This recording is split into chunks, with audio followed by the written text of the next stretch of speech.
India versus Pakistan 15 फेब्रुवारीला जी match होणार आहे T20 वर्ल्ड कपमध्ये, ती नक्कीच इंडिया जिंकू शकते का? नाहीतर कोणत्या कारणांमुळे ती इंडियाला मॅच ती कॉस्ट करावी लागेल, ते आपण या व्हिडिओमध्ये जाणून घेऊयात.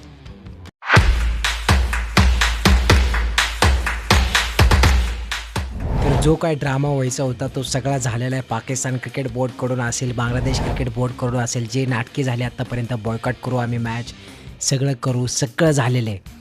तर जसं मी तुम्हाला माझ्या व्हिडिओमध्ये सुद्धा सांगितलं होतं, हे सगळी नाटकी आहेत. त्यांच्यात दम पण नव्हता पाकिस्तान क्रिकेटमध्ये की ही मॅच बॉयकॉट करण्याचा. तर डेफिनेटली शेवटी मॅच होणार आहे. तर जबरदस्त एकदम ब्लॉकबस्टर मॅच होण्याची शक्यता आहे. कारण आत्ता जर तुम्ही बघितलं असेल, मान्य आहे मला, नेदरलँड्सबरोबर पाकिस्तान स्ट्रगल करताना दिसली, पण आत्ताच USA बरोबर मॅच झाली आहे.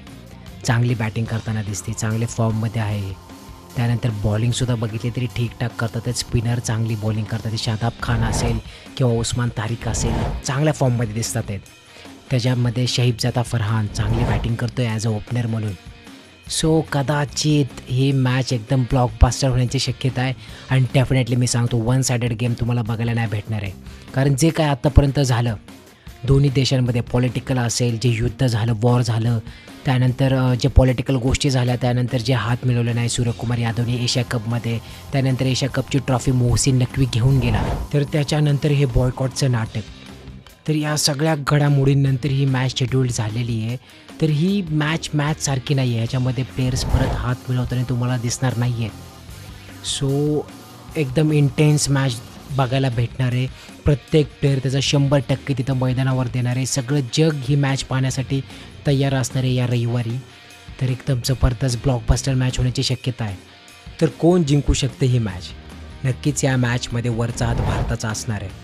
पण ज्या प्रकारे आता पाकिस्तान तुम्ही बघितलं असेल, तर दोन्ही त्यांचे लास्ट मॅचेस वर्ल्ड कपमधल्या श्रीलंकेमध्ये खेळलेली आहे. तर ही मॅचसुद्धा श्रीलंकेमध्ये होणार आहे. तर त्यांना बऱ्यापैकी पिचचं अनुमान असणार आहे. तिथं कसं खेळायचं आहे, कसं तिथं बॅटिंग करायची, सगळं त्याचा बऱ्यापैकी अंदाज आलेला आहे पाकिस्तानला. त्याच्यानंतरच बघितलं असेल तुम्ही, तर नेदरलँडबरोबर स्ट्रगल करताना दिसले. पण आत्ता जर USA बरोबर मॅच झालेली तुम्ही बघितली असेल, तर तिथं डॉमिनेट केलं USA बरोबर, ज्यांच्याबरोबर आपण स्ट्रगल करताना दिसलो आहे. तर कदाचित आपण इथून जाऊन ट्रॅव्हल करायचं आहे आपल्याला श्रीलंकेला.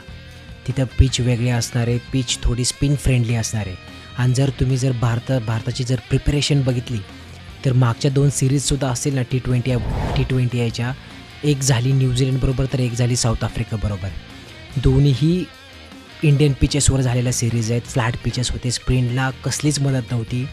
त्याच्यानंतर 200-250चा स्कोर होत होता मित्रांनो. पण जर तुम्ही पहिली मॅच बघितली आहे T20 वर्ल्ड कपची USA बरोबर, तिथं मात्र स्ट्रगल करताना दिसलं इंडिया. का?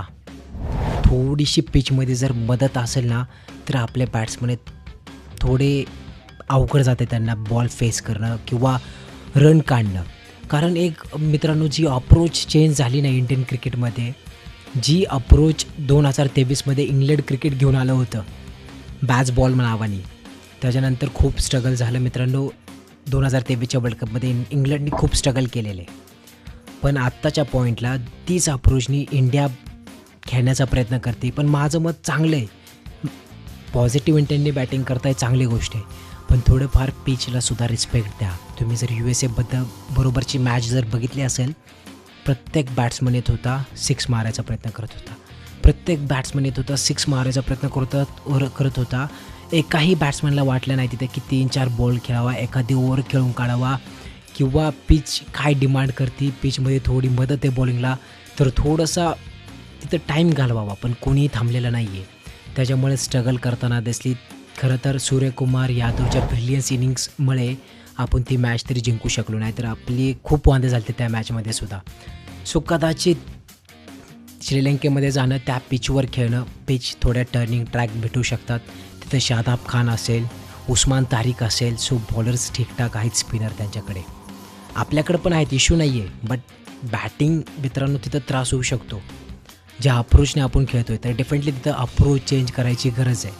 थोडंसं सावधानाने खेळायचं गरज आहे. थोडी मेंटॅलिटी दाखवायची सुद्धा गरज आहे. ब्रेनलेस क्रिकेटची गरज नाही आहे, जे इंग्लंड फॉलो करते आत्ताच्या पॉईंटला. सो डेफिनेटली ही मॅच एकदम जबरदस्त मॅच होऊ शकते. नक्कीच इंडिया ही मॅच जिंकताना दिसणार आहे, पण नक्कीच ही वन सायडेड मॅच होणार नाही आहे. जबरदस्त फाईट देताना दिसणारे पाकिस्तानसुद्धा. सो लाईटली घ्यायची चूक करू नये इंडियानी. जबरदस्त मॅच होण्याची शक्यता आहे, ब्लॉकबस्टर मॅच होण्याची शक्यता आहे. तर तुमच्या मते काय मित्रांनो, कोण ही मॅच जिंकतं आहे? नक्कीच कमेंट सेक्शनमध्ये सांगा आणि सबस्क्राईब करायला विसरू नका. बाय मित्रांनो.